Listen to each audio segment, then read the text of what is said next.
Straight ahead, can LeBron be both underpaid and still should take a pay cut on his $50 million salary this year? And yet another example why the Clippers are an absolute joke thanks to James Harden. And the backstory of how a movie played a key role on the Orlando Magic teaming up Shaq with Penny and overcoming incredible draft lottery odds. All that coming up. Plus, don't forget, we're now available wherever you get your podcasts. I'm Doug Kezirian, and this is Hard Pass.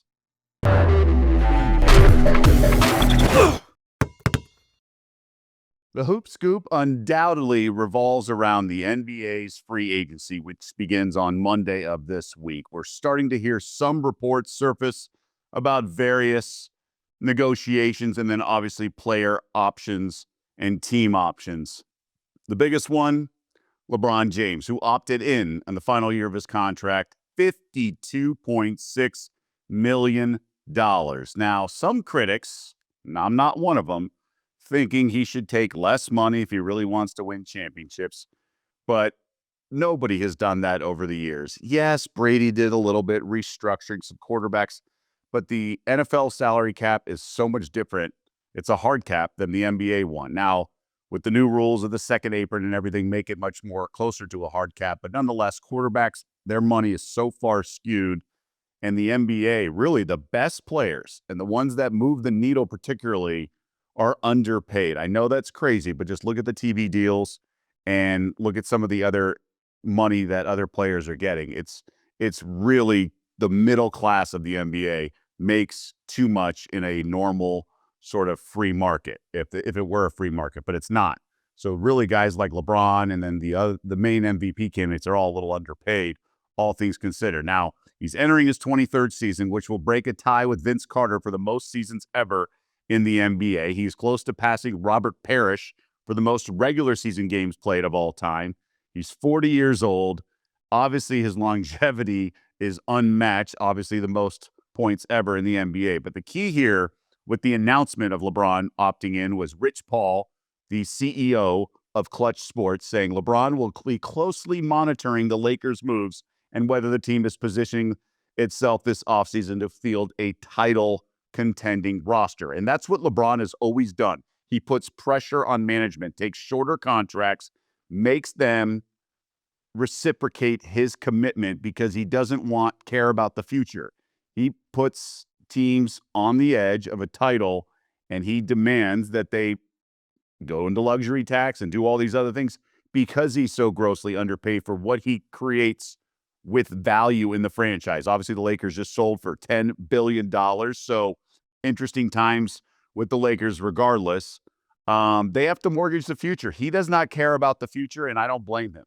So I think they should, if I were LeBron, I would also demand that they give up future picks. Now, they got lucky with the Luka deal, but they need a big man. Maybe Brook Lopez goes there. That's the speculation. But think about what LeBron would command if it weren't a salary cap. Look at what Shohei Ohtani's doing in baseball for the Dodgers in the same city as LeBron. It's insane what he could generate in terms of a salary because of what he does marketability-wise and just raising the overall value of the franchise. And the reason I think he's underpaid is because what other all-stars are commanding. And that's where I want to turn to for James Harden, who is opting out of his deal and reportedly going to get a 2-year deal worth $81.5 million. Now, I imagine Steve Ballmer is a bright person. I've never met him. He's a successful businessman. We know that. I don't understand what he is doing with this contract. And please let us know on YouTube in the comments section whether you think James Harden, what's your reaction, good or bad? What do you agree with the Clippers offering Harden this much money? And that's my whole point. Yes, his regular season production has been fantastic this past year. When turning 35 this past year, he'll turn 36 for next year. Nearly 23 points per game, over 8.5 assists, nearly 6 rebounds. Third team All-NBA, led the league in step-back threes, really helped the Clippers get to the playoffs after Kawhi missed the first 2 months. Remember, they lost Paul George to the Sixers the previous offseason. And he played 79 games and played the 5th most minutes in the entire league. So in a vacuum, great season, especially for his age, incredible production. but he's just not worth it in my mind because of what he does in the playoffs. And that's the difference. If LeBron's getting what he's getting and Harden's getting what he's getting, what has Harden ever done in the playoffs? The whole thing is definition of insanity, is doing the same thing over and over again, expecting different results. What more evidence do we need of James Harden falling flat in the postseason? He literally folds in the biggest games when opposing teams ratchet up their defense and actually care about D, and opposing teams scout and implement. He can't do anything. When the referee or the officiating becomes a little tighter, and they only got to the first round this past year, 2 games in Denver when the series was tied 2-2, game 5. How about 11 points on 3 of 9 shooting? Game 7, 7 points on 2 of 8 shooting. They lose by 19. That is James Harden in a nutshell. Oh, you want to go back to the previous year? Game 5 against the Mavericks, 2-2 series, 7 points on 2 of 12 shooting. They lose in 6. 2023 with Philly against Boston, game 6 at home when the Sixers are up 3-2 in the series. 13 points on 4 of 16 shooting. They lose by 9. Game 7 on the road, 9 points on 3 of 11 shooting. They lose by 24. The previous year against Miami, 2-2 series, game 5, 14 points on 5 of 13 shooting. And then in game 6, they're eliminated, 11 points on 4 of 9 shooting. Year after year after year, even when the Rockets were so close to taking down the Warriors, he cost them. You cannot run your offense through him. I know Ballmer wants to stay relevant. I know all that. I get it. But this is why guys like LeBron make what they make, because guys like James Harden are getting paid this. It's insane. I would never pay Harden any of this. It's just ridiculous amount of money for a guy is just not going to deliver in the playoffs. It's been 15 years of this. I don't know what more people want. We know the salaries of the NBA. They're insane, some of these figures to everyday person, but that is also the reason we thought players would never be involved in a gambling issue. But here's this report with Malik Beasley, the subject of a federal probe, not just the NBA office looking into it, federal authorities. And I mean, look, he was reported to be negotiating or coming to terms with the Pistons for 3 years, $42 million. Now, those talks on hold now because of this current investigation for when he was with the Bucks, the 2023-24 season, so a year and change ago. His lawyer made a statement. It's worth mentioning. A charge is not a conviction. So there's an investigation going on. That's as far. But there's like a prop bet that moved under 2.5 rebounds from plus money to minus 250 or something ridiculous juice swing. And anybody who had that bet going under lost. So now the videos out there are incriminating and it's remarkable, but anyone can dig up. Look, Shaq did a fool as a segment, right? People in the NBA do remarkably dumb things from time to time. And it happens, even though these are some of the world's best athletes. It is worth mentioning, though, that some of these... Now, Terry Rozier was recently investigated and cleared of any wrongdoing with some funny business of gambling, but it's certainly a sensitive issue right now. We've seen some of the stuff in the NFL. Just not a player like shaving points or doing something. Some of these role reserves like Jonte Porter things, that makes sense. We obviously had the Donaghy scandal a couple of decades ago, but this is really interesting, a guy making this kind of money. So we'll see. And of course, time now for a heat check, which is always interesting in the world of social media. Skip Salas has Pistons heard how much Malik Beasley wanted in his new contract and called the feds on him, right? The popular meme of that guy. And then the hater report. Jonte Porter seeing Malik Beasley walking into prison for gambling in that famous meme or that famous video of Brady in the courtroom leaning back. So look, people making light of it. That's going to happen with any story. It certainly is interesting, though, all things considered. And of course, we'll be tracking this and seeing how it all unfolds.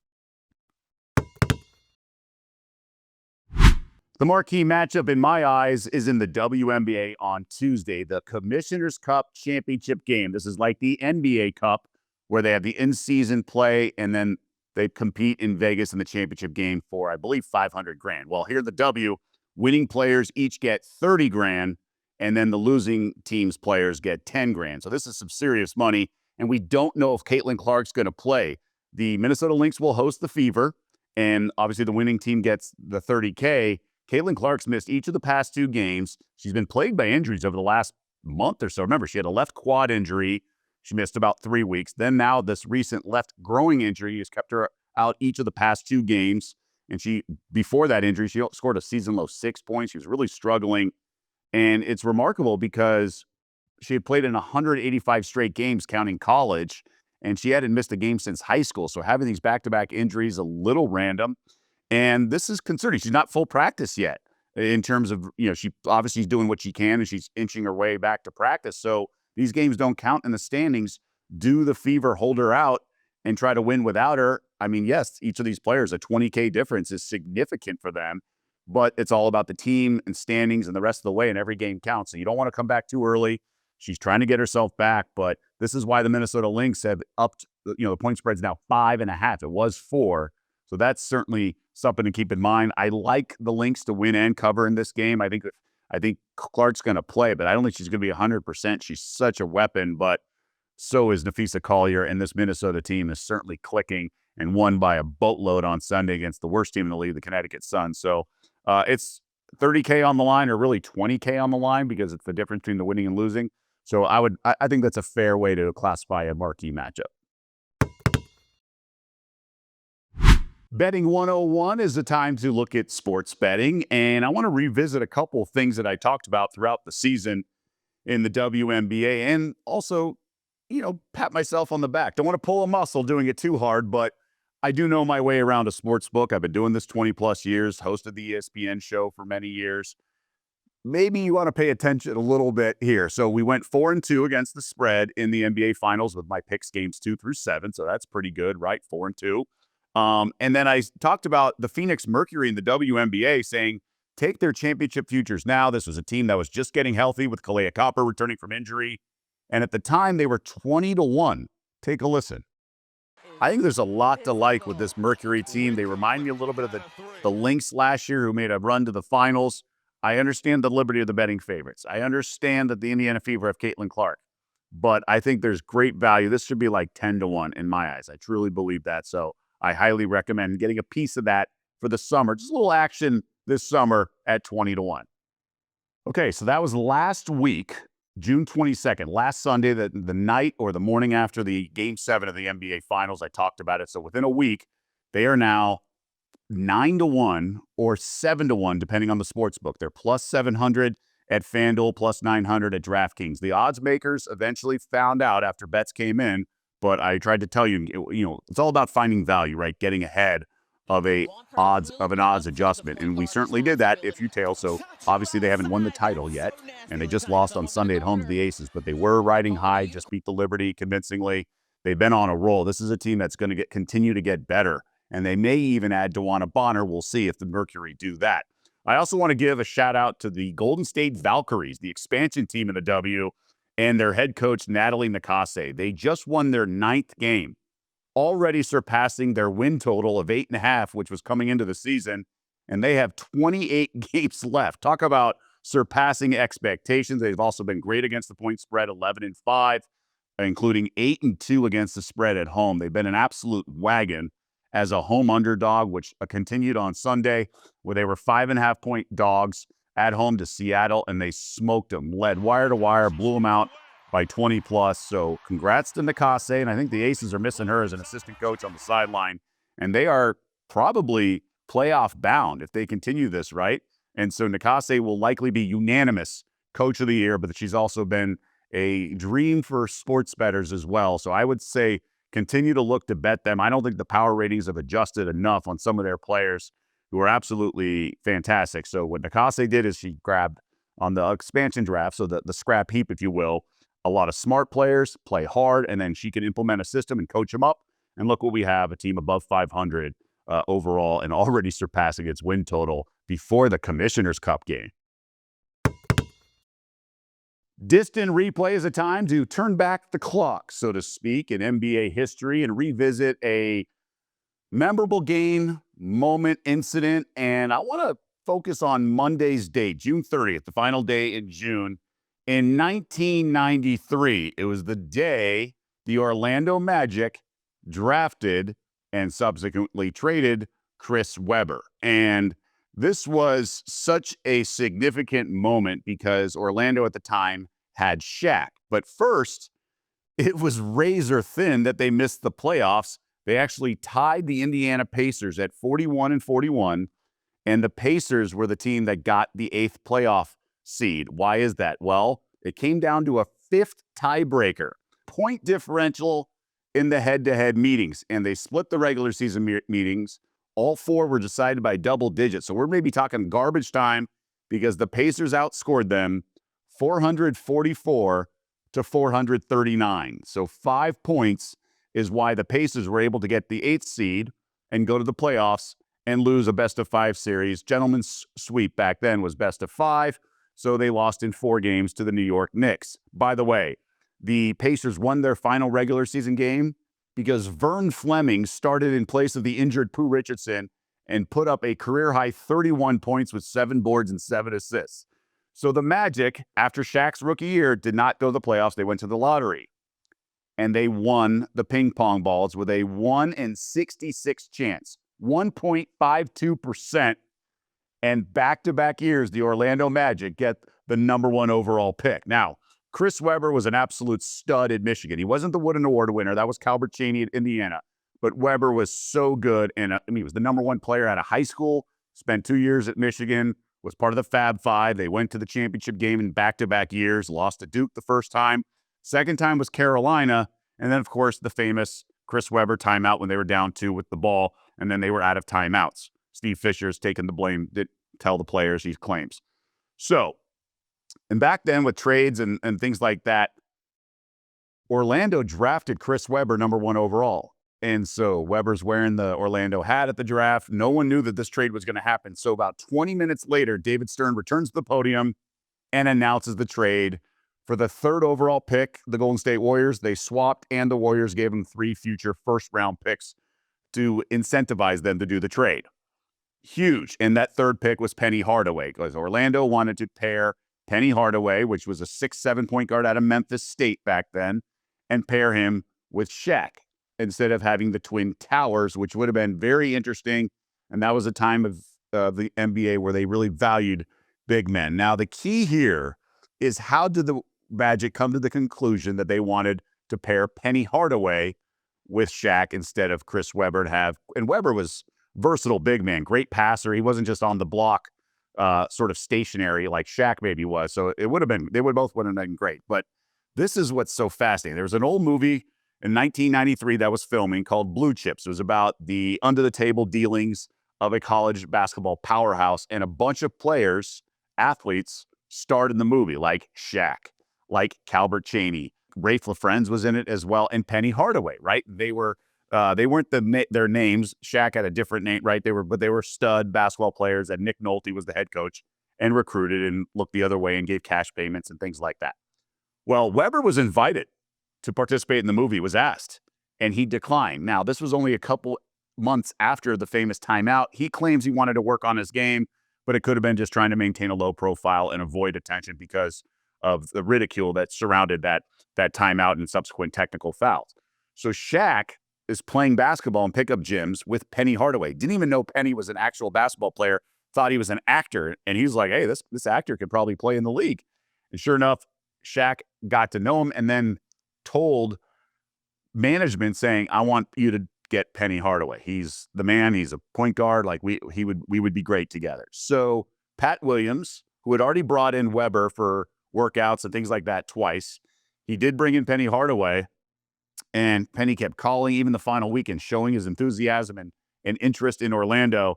They did a full court scrimmage. Pat Williams, the general manager of Orlando, said Penny was fantastic, just like electric across the board. And so Don Nelson is the guy calling the shots in Golden State, also coaching them, called and offered the trade. He goes, you pick, doesn't matter, whichever big man, whether it's Webber or Sean Bradley, and we'll take Penny Hardaway and we'll trade you and 3 first-round picks. So that's how the deal came about. And it is curious to think about what would have happened with Shaq and Webber. Now, Orlando obviously went to the finals and lost, but this was eventually with Penny, and then Penny had some injuries in his career, and then Shaq maybe was jealous of Penny's marketability. He was in commercials and things like that, whereas Shaq may not have butted heads with Webber because he respected Webber's game and the fellow big man and knew Webber was a big deal because he was the #1 player out of high school, the prep high school player of the year. Golden State would have had Penny and really gone small. They had Tim Hardaway. They would have had Penny, Mullen at the 3, Billy Owens at the 4, Gatling at the 5, and Sprewell off the bench. So maybe small ball would have started with Don Nelson even earlier than it eventually did. Who knows with Shaq and Webber? I mean, Orlando did have success, got swept by the Rockets. Maybe they get back. Maybe, who knows? But Webber only lasted 1 year, and Golden State didn't jive with Don Nelson. He was traded to Washington for 4 years and then traded to the Sacramento Kings, where he finally flourished and became the player many thought he would be. But it is crazy to think about all the ping pong balls, how close Orlando was to even making the playoffs, and then maybe the ping pong balls go to Indiana's way, and then things are different back then. They had Reggie Miller. Maybe they would have kept Webber because they needed a big man, but they also had Smits. Just fascinating how it all came down, but it was just Blue Chips, the movie, that played a pivotal role.